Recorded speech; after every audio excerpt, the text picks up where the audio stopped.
Gospel according to Matthew, the 14th chapter. Glory to you, O Lord.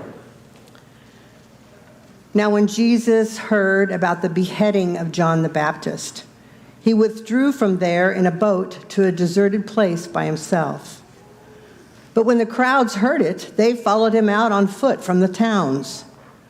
When he went ashore, he saw a great crowd, and he had compassion for them and cured their sick. When it was evening, the disciples came to him and said, "This is a deserted place, and the hour is now late.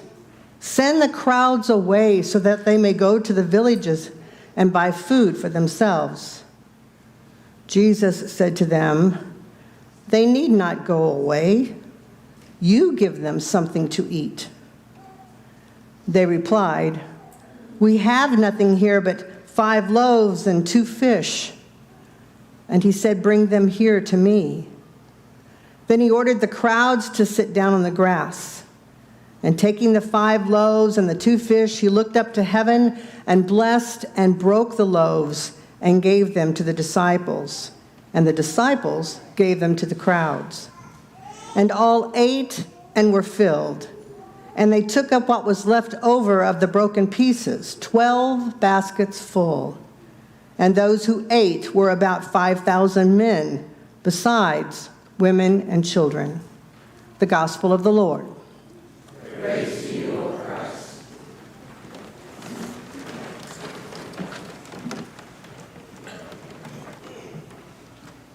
I hope that doesn't bother you, but we've got to get some air up here.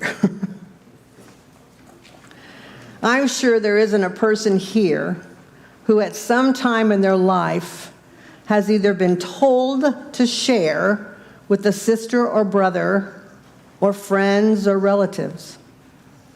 And I bet most of you who were told to share have also been the one that has told others to share. Sharing is tough, and it starts when we're quite young. My husband, who has a brother that's 14 months younger, tells of how they were taught to share. If something was to be divided, one of them got to do the dividing, and the other one got to pick which portion they wanted. Kept them both honest. But then he also told me about what they did when they were given cookies. They licked each cookie so that the other wouldn't take their cookies. Now, I grew up with that. My sister's 13 years younger, so I just thought all this was rather strange. But evidently, this is something that happens in families. Because a friend of ours that we met in our senior year in seminary, got to be really, really good friends, was up in our apartment, and the cookies were out. And she took a cookie, Paul took a cookie, and they both licked them at the same time. I couldn't believe it. Linda, who is a graduate of Harvard University, is licking her cookies. And she said, when you grow up with a twin and an older brother, you learn very quickly to protect your cookies. As we get older, sharing can become more than sharing a candy bar. Now it usually is things like your time and your talent or your skills that may be demanded of you that you are often asked to share. It feels sometimes like a lot of demands. Like the church needs Sunday school teachers. The property committee needs somebody to climb up on the roof. We need you to help set up the church stand. Oh, and please sign up for the food stand. And float work continues. Please come help pleat or fluff. And at the same time, Aunt Mary needs someone to drive her to the eye appointment. And while you're there, could you run by and pick up the kids' school supplies? Well, you get the idea, right? So maybe we understand the disciples' reaction to all the people who have shown up following Jesus. It's getting dark, and the people are not leaving. They keep hanging around. And the disciples said to Jesus, "This is a deserted place, and the hour is now late. Let's send the crowds back so that they can get to the villages and find some food and get home."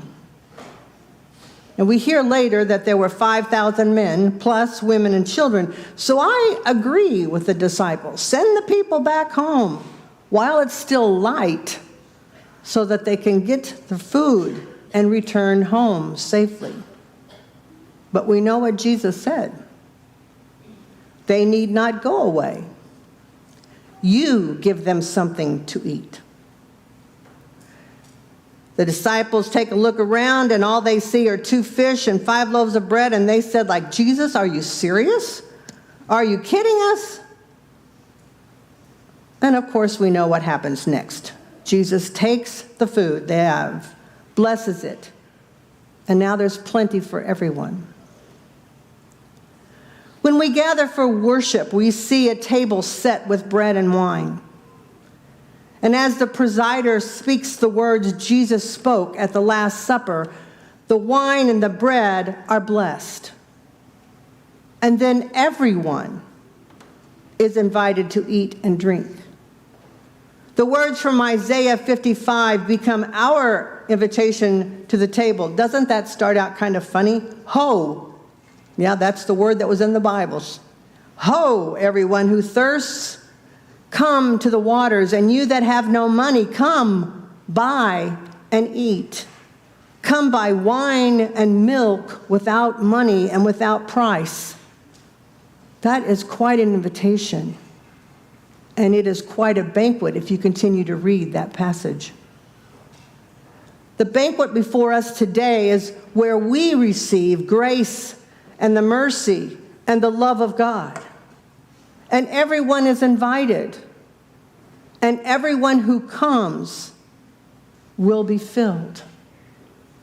The words given for you are words of promise for each of us. The promise of God's never-ending gifts of grace and mercy and love. But there is more to this story. And I know I have said this several times, and I heard Pastor Stevens mention it once or twice as well. In the Greek language, whenever phrases like you give them something to eat, it has a couple layers of meaning. The first one is, you give is a command that you do immediately. Go wash the car.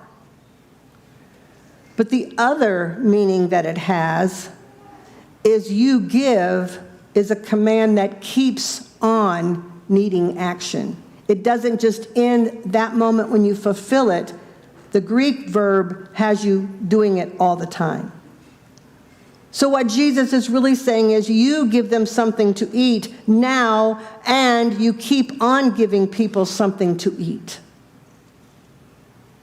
So if we receive the grace and mercy and love of God through this banquet of communion, then I believe we are told to take and give this to the places we go, whether that be work, community, or even the world. We take the food we have been fed and we share it. And it never runs out. It's God's banquet, and there are no boundaries to who receives it. And because it is God's love and God's mercy and God's grace that is given for you, we go out and feed others with what? With God's love and God's mercy and God's grace. That is the meal, and we share it. That sounds simple enough, right? Maybe not. Our texts today do not limit who can come to the banquet. God challenges us to see beyond what we are comfortable with. In the text it says, Jesus had compassion. It's been a long time since I've said that Greek word, but it's something like splachnitzomai. And what it means is feeling in the gut. Not just, oh, isn't that bad, or, too bad, that kind of stuff. It's you're overcome with the feeling for the people that Jesus saw. He had compassion on everyone in the crowd. He did not send them away, but he took care of them. He received them, and then he commanded us to feed them. When Jesus feeds the hungry multitude, he reveals the abundance of God. And at this Eucharistic table that we come to today, we remember all who are hungry or poor in our world today, just not for food, but hungry and poor in many ways. And as we share the bread of life, we are sent forth to give ourselves away as bread and wine for the world. God's bread of grace, of mercy, and of love. Amen.